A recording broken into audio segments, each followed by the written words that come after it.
英語聞き流しリスニング、英語テキストと MP3 ダウンロード、その他の物語はホームページからお聞きいただけます。88thpp.com 88thpp.com 11th February Dear D. L. Don't be insulted because this is so short. It isn't a letter, it's just a line to say that I'm going to write a letter pretty soon when examinations are over. It is not only necessary that I pass, but pass well. I have a scholarship to live up to. Yours, studying hard. J. A. 5th March. Dear Daddy Longlegs. President Kyler made a speech this evening about the modern generation being flippant and superficial. He says that we are losing the old ideals of earnest endeavor and true scholarship, and particularly is this falling off noticeable in our disrespectful attitude towards organized authority. We no longer pay a seemly deference to our superiors.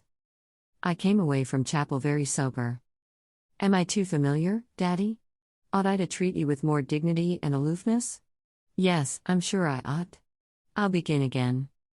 My dear Mr. Smith, you will be pleased to hear that I passed successfully my mid-year examinations, and am now commencing work in the new semester. I am leaving chemistry, having completed the course in qualitative analysis, and am entering upon the study of biology. I approach this subject with some hesitation, as I understand that we dissect angleworms and frogs.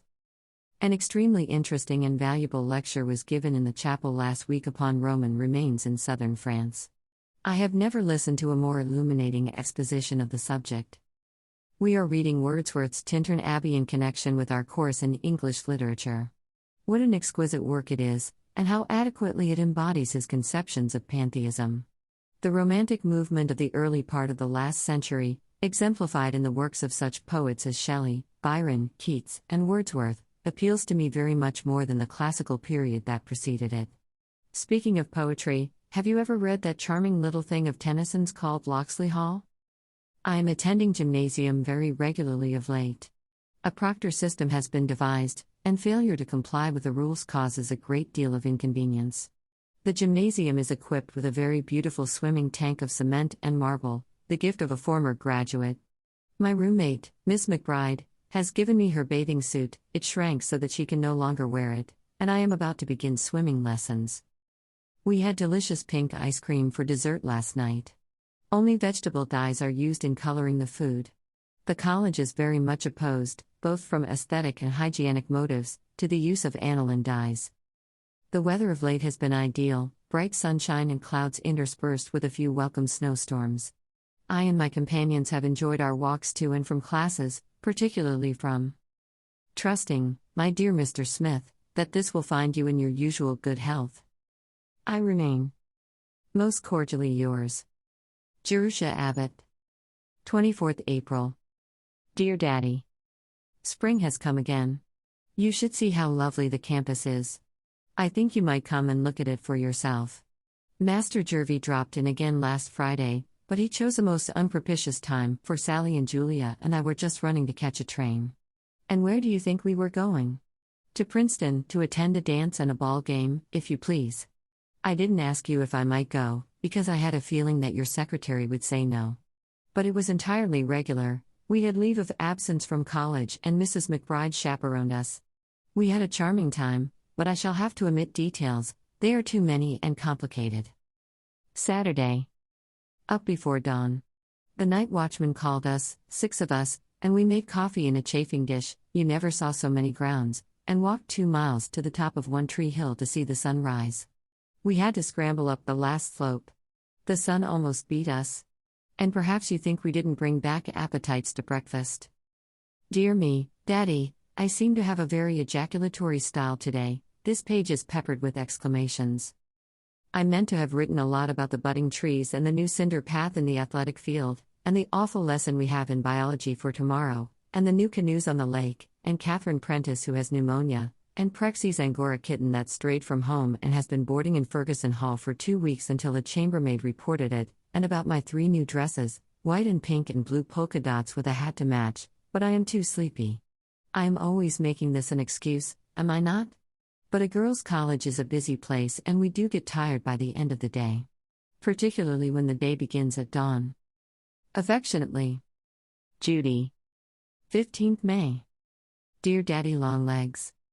Is it good manners when you get into a car just to stare straight ahead and not see anybody else? A very beautiful lady in a very beautiful velvet dress got into the car today, and without the slightest expression sat for 15 minutes and looked at a sign advertising suspenders. It doesn't seem polite to ignore everybody else as though you were the only important person present. Anyway, you miss a lot. While she was absorbing that silly sign, I was studying a whole car full of interesting human beings. The accompanying illustration is hereby reproduced for the first time. It looks like a spider on the end of a string, but it isn't at all. It's a picture of me learning to swim in the tank in the gymnasium. The instructor hooks a rope into a ring in the back of my belt and runs it through a pulley in the ceiling.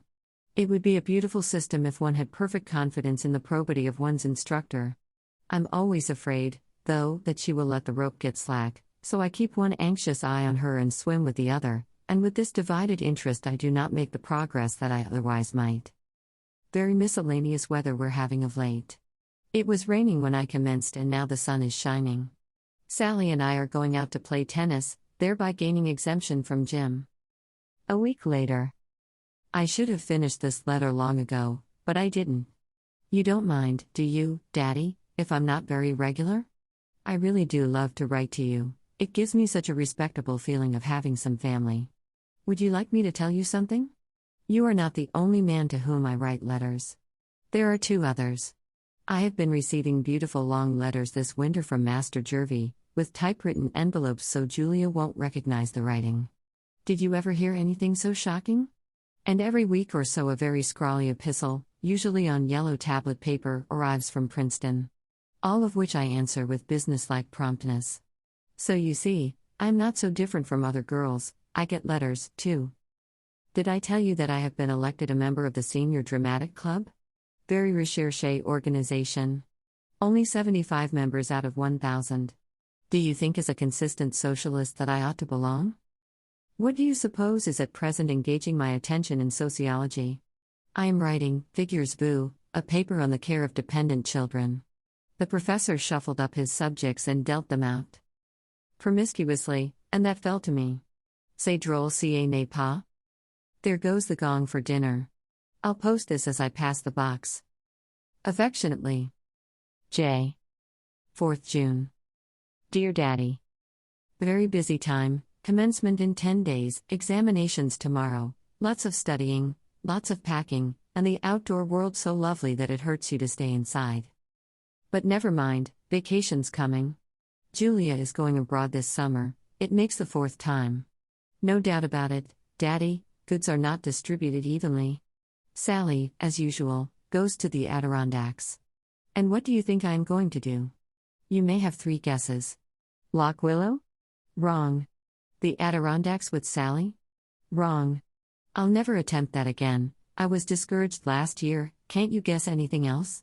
You're not very inventive. I'll tell you, Daddy, if you'll promise not to make a lot of objections.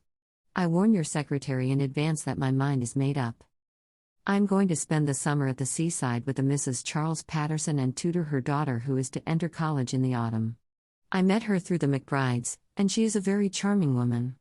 I am to give lessons in English and Latin to the younger daughter, too, but I shall have a little time to myself, and I shall be earning $50 a month. Doesn't that impress you as a perfectly exorbitant amount? She offered it, I should have blushed to ask for more than 25. I finish at Magnolia, that's where she lives, the 1st of September, and shall probably spend the remaining 3 weeks at Lock Willow. I should like to see the Semples again and all the friendly animals. How does my program strike you, Daddy? I'm getting quite independent, you see. You have put me on my feet and I think I can almost walk alone by now. Princeton commencement and our examinations exactly coincide, which is an awful blow. Sally and I did so want to get away in time for it, but of course that is utterly impossible. Goodbye, Daddy. Have a nice summer and come back in the autumn rested and ready for another year of work. That's what you ought to be writing to me. I haven't any idea what you do in the summer or how you amuse yourself. I can't visualize your surroundings. Do you play golf or hunt or ride horseback or just sit in the sun and meditate? Anyway, whatever it is, have a good time and don't forget Judy. 英語聞き流しリスニング、英語テキストと MP3 ダウンロード、その他の物語はホームページからお聞きいただけます。88thpp.com 88thpp.com